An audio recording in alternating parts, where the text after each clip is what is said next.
Hey guys, welcome back to my channel. So today I am going to show you how I remake one of my older pieces.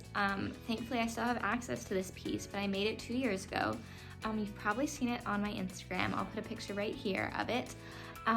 But I realized after looking at it, it's one of my favorite pieces. I have posted it on my Instagram multiple times.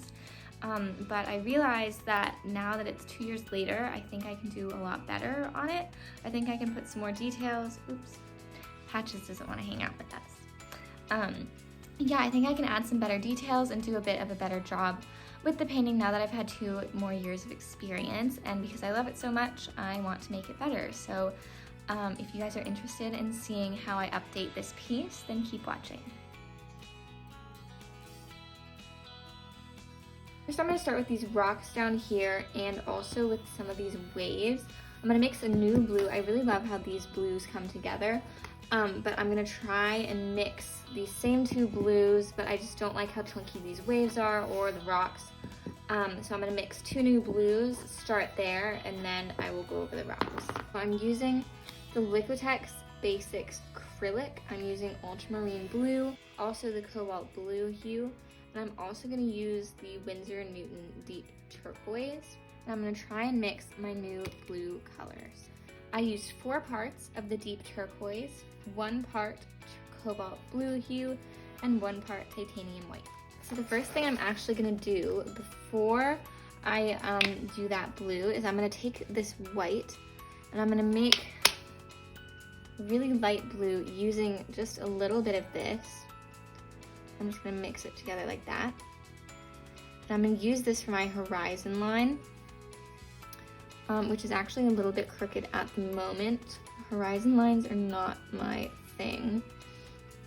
So they're always crooked, especially in my older paintings. So I really try and be careful with them because they're what I always get wonky. So I'm just going along this line. So this painting has actually been varnished a few years ago. Again, it's from 2018, so I probably varnished it 2019 because I think it was hanging out for a while. And so in my experience, you can paint over the varnish. So I really haven't had any problems with painting over varnish. Just as long as you varnish it again at the end, make that little kind of varnish sandwich. But it does also make it a lot easier to wipe this paint off. If I for example, if I really hate this line that I'm making and I just want to spray some water on it, wipe it off while it's still kind of dry, it makes that a whole lot easier. So again, I'm just going to take this lighter blue and I'm actually going to put it right in the center. I'm going to spray with some water just so that we keep that wet, just because we want to mix it with our darker blue that we've made. So I'm keeping this lighter blue in the center, mainly because I don't want to waste the blue that I made, and also because oceans tend to be lighter right in the middle where the light hits it.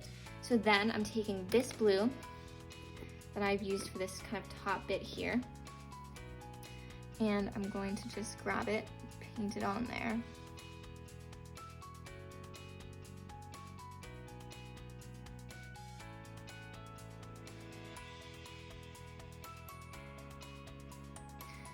So I'm just going over and I'm going lightly over that horizon line and just kind of pulling it down so that it blends into the rest of the blues.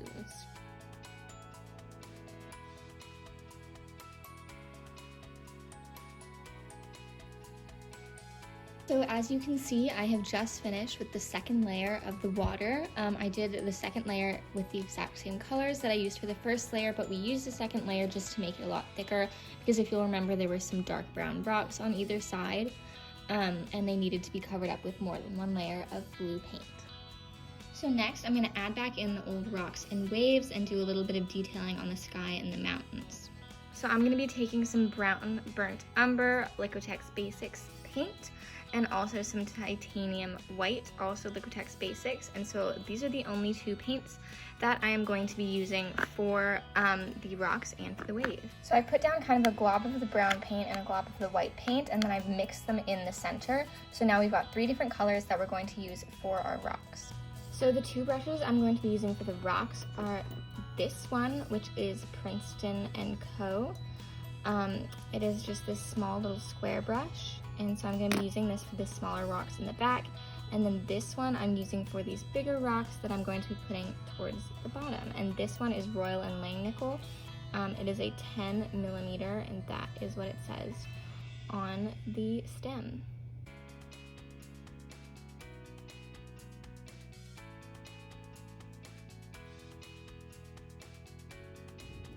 So now I finished doing the rocks, and so I have a little white paint left over, and so I'm actually just gonna let that hang out for a bit.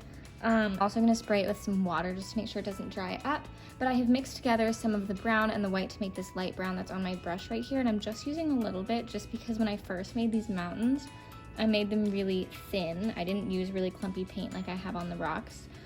And so I kind of want to keep that thinness, but I do want to update them a little bit because now the rocks are quite detailed and the mountains are not so much. Now that I've put that first little bit of brown right there, I've realized that I actually used a little bit of blue in the brown. As you can see, there's some blue in the mountains, but I think that when I made this piece, I mixed some of that blue into the brown I was using. So I'm going to put a little blue into my mixture. So I'm going to pull this back out again, put my brush there.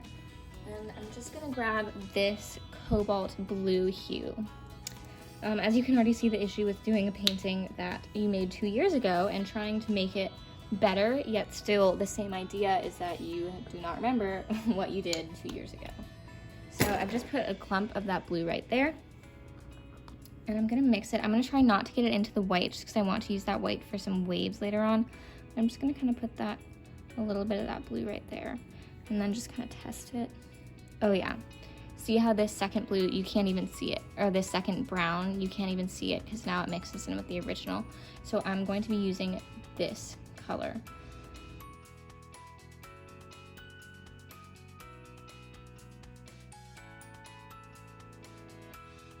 I finished touching up the mountains and doing the rocks, so the only two things left are to touch up the sky and then also to add the waves to the bottom. So I'm going to start with touching up the sky.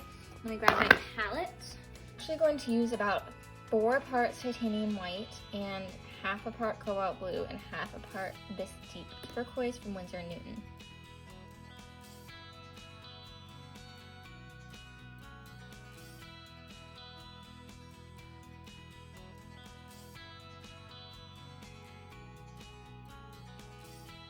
I've just finished touching up the sky, and for those of you who are wondering, the reason I touched it up is because before the paint was really streaky, and I think that the mountains I had actually done a bit higher to begin with, and so the original layer of sky wasn't covering them all the way, so there was still a little bit of brown from the previous mountain outline shining through, and there was a lot of splotchiness, so I've just made that a lot more even and nicer looking. Okay, so the very last steps of this work are adding in the waves on these rocks. I'm actually also going to lighten up some of the rocks a bit just because the mountains I'm noticing are a lot lighter than the rocks. So I'm going to add some light brown, just some of that burnt umber and titanium white mixed together. I'm going to add a bit more of that in the rocks, and I'm also going to add those white waves.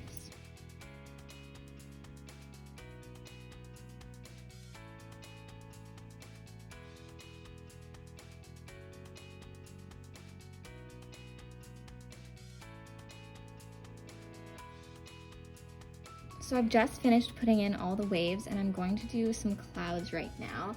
I'm going to use this leftover white that I used for the waves, and I'm just going to make it really watery, just so that the clouds can be really thin and transparent.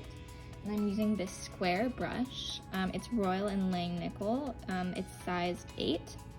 And I'm just going to mix this together here so we get a really watery, thin white color. And I'm just going to put in a few clouds right in here.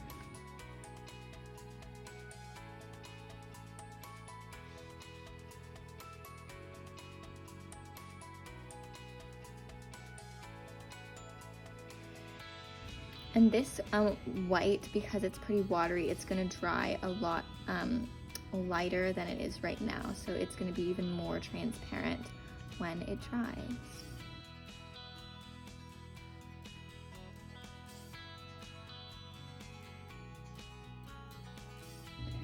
And so now the piece is all done. I'm super happy with how it turned out.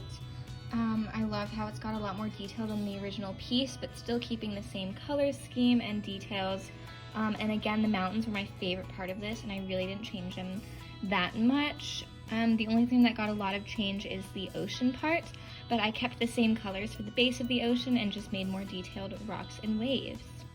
Thank you so much for watching. I hope you found that super interesting or helpful. If you have a piece that you want to remake but don't know exactly how you're going to approach it, this is how I approached it.